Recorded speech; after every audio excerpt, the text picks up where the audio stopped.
To the guy in the store, of course, asking him, did he vote? And he said he did early voting, and he asked me if I early voted.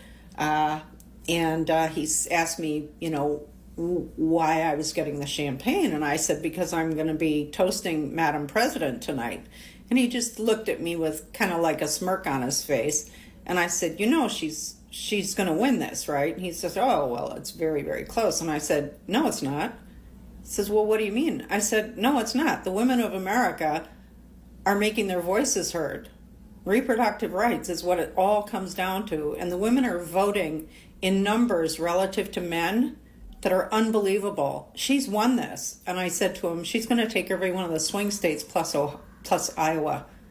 And he said, oh, but the numbers are so close. I said, I'm a political analyst. I'm telling you right now, the numbers are there. She's taking this election.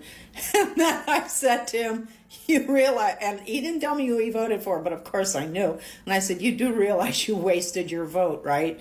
And I didn't care. And I walked out with my bottle of champagne and happily walked home. Bye-bye. So, as you know, Millennials did not win the election. As the numbers stand right now, there were 18 million fewer votes than in 2020.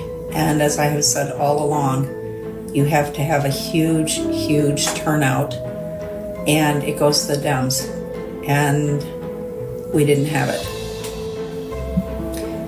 There is one fundamental thing that you cannot account for when you're using data to predict or project the outcome of an election, is you can't factor in the impact of racism or the existence of racism and misogyny.